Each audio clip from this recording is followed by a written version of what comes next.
Hi, I'm Colton Melhoff, and in this video, I will teach you how to host an alliance selection. Game Manual Part 1 describes the alliance selection and elimination matches. It's best to review this before the event. As you can see, it's pretty short. Work with your field manager to confirm what time alliance selection will start. This may shift from the scheduled time. The first thing to get ready is ranking reports. This is a one-page printout from the scorekeeper with teams listed from the first to last rank. Ask for 7 of these as soon as they are available. This will be right after you announce a score for the last qualification match. Before starting alliance selection, all teams need one team member present in the field area. While they are arriving, find the top 6 ranked teams, 1 or 2 at a time.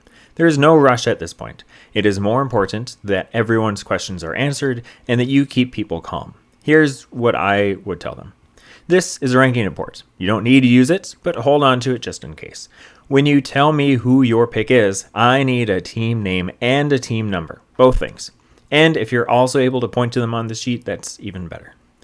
If I'm addressing the 5th or 6th ranked team, I start by saying, there's a chance you'll be an alliance captain. We are telling them to give us a team name and number because many team names sound similar and some team names are exactly the same. And just a number is not good enough because we might hear that wrong or it could be said wrong. So we need to listen for a number and a name, then find that number and name on our sheets, and then repeat the number and name clearly into the microphone for the scorekeeper to hear. Now we can begin the alliance selection. Here is an alliance selection script provided by First Tech Challenge. Use this as a tool and read through it before the alliance selection. I'll show you how I happen to run alliance selection on this particular day. Starts by getting everyone's attention, something like this. What did everyone think of those robot matches?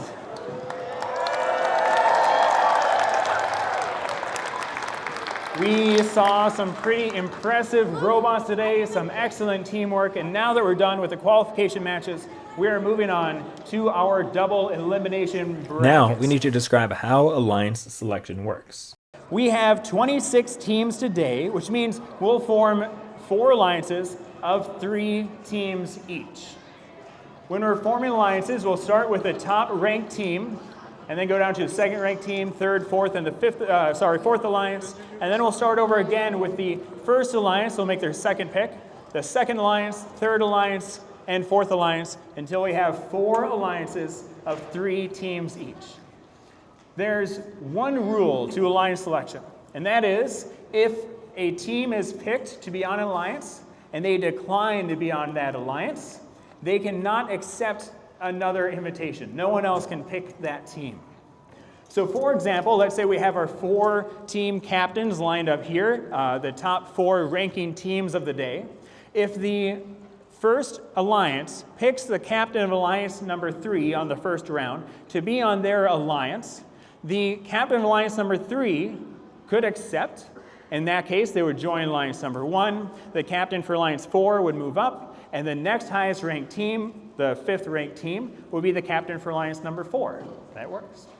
But the rule comes in that if the team declines, if alliance number 3's captain says they decline the invitation, then they would stay as the captain for alliance number 3. So they're still on an alliance. And the alliance number 1 just tries to pick someone else. And you keep picking until some team says yes. The rule is that then alliance number 3's captain cannot be picked by anybody else. So alliance 2 cannot pick that team. They have been picked and they have declined. If we maybe pick a team that is not on alliance yet, and they aren't picked by anyone else, or they aren't moved up into being alliance captain, and they decline, again, they just cannot be picked by any other team. We'll repeat that process until we have 4 alliances of 3 teams each. Now, I sometimes forget stuff, or maybe this is a new process. So I'm going to turn around and ask, do we have any questions about this process? I'm going to wait an awkward amount of time because it's kind of uncomfortable, because we're in front of a lot of people. Any questions? No, that's totally fine. A couple suggestions. When a team accepts or declines an invitation, it is good to do it in a gracious manner because that's who we are as a First Community. You don't necessarily need to use the word gracious. Like, that's not the definition of gracious, but you can do it in a gracious way. If you work your team names in there as a pun, bonus points. Also, if a team declines an invitation, that's okay. We're not going to boo. It's not a bad thing. Maybe they want to be the captain of their own alliance. Maybe their robot doesn't work anymore.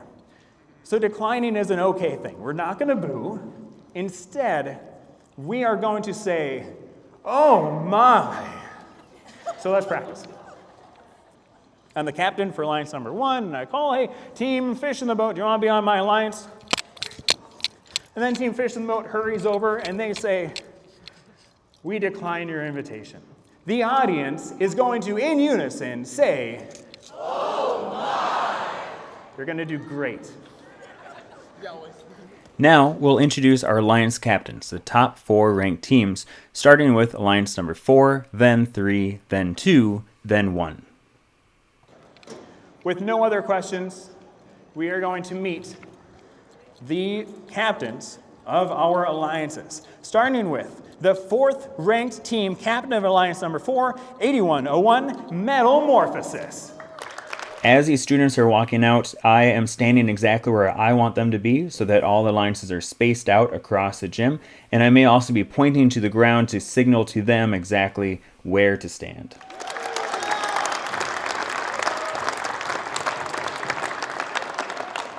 Captain of alliance number 2, 21606, Method to Our Madness. The captain of alliance number 1, team 14188, it's the Cyberhawks.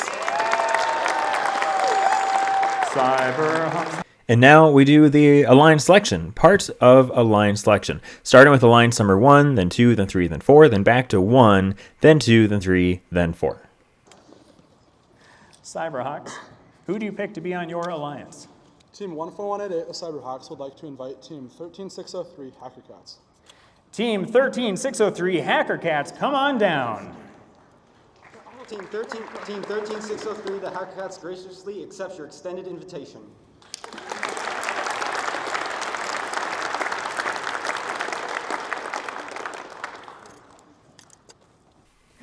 As we're going through alliance selection, I'm asking the alliance captain who they want to pick to be on their alliance. Then that team's representative will come over to us and they'll give us the answer. And after that moment, as the audience is applauding or something's happening, I'm actually marking on my clipboard the team that came over, and I'm marking down what alliance number they're on. So, for example, that team that just got picked, I then put a 1 next to their name, and Hacker Cats, they got their alliance captain, they got a 1 as well. And now when I got to alliance number 2, I put a 2 next to that team alliance captain. They're for sure on alliance number 2 as I get there because now they are picking. And that's going to help me more quickly identify, because it does happen, when a team tries to pick another team that is already on an alliance.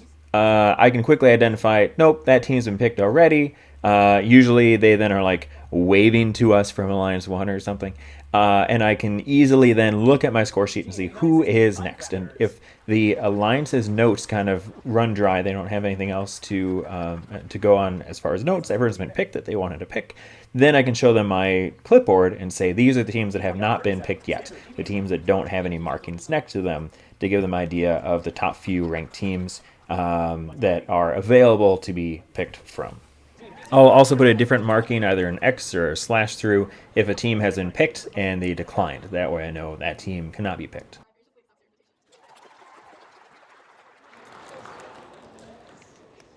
Alliance number 4 needs a moment. They need some suggestions.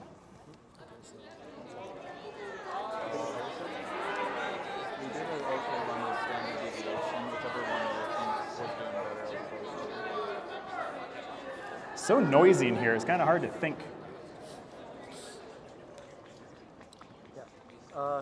Team 8101 Metamorphosis would like to invite Fellowship of the Spring 18535. I'm sorry to say they have already accepted another invitation. Hang on. This is good. This is good stuff. Team 8101 Metamorphosis would like to invite 20037 standard deviation. Where were you? You said they weren't taking So it. my list has who's left. Okay. So I'll give him my notes. Hang on. Thank you. Athena then, yeah. 8101 Metamorphosis would like to invite Athena 7290. Team 11270, Athena. Team 11270, Athena would like to graciously accept. Yes, I was talking to you. Oh yeah. I thought you. Yeah, my bad. Finally, there's a couple more things we need to do. Most importantly, have the audience give a big round of applause for all the teams that competed here that day. That means all the teams, regardless of if they're going on to elimination matches or not, because some of the teams at that point know they are done competing for the day. Then, ask for driver coach pins back, if applicable, at that event. Direct all the alliance captains to the head referee for a quick meeting. They might be getting timeout cards or something. Maybe check with the head referee before alliance selection and see if that's applicable. I like to do that before anyone else moves. Otherwise, it's really hard to track these people down. Then, dismiss the crowd with a time for when to come back for the first of the elimination matches. We have 4 alliances formed. Before we go anywhere, a couple housekeeping items. First, and most importantly, let's please give a nice round of applause for all of the teams that competed here today.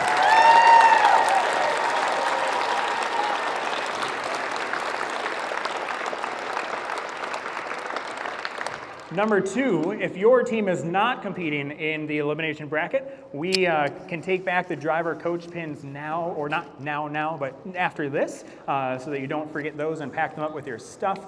And number 3, don't go anywhere, except for these 12 people. Please follow Jim back into that corner for a little briefing on how the elimination bracket works. So the 4 alliances, no one else move. 4 alliances, go back that way. Otherwise, we lose these people. I don't know how. Alliances that were just formed, go back that way to the referees. C is still hard. Excellent.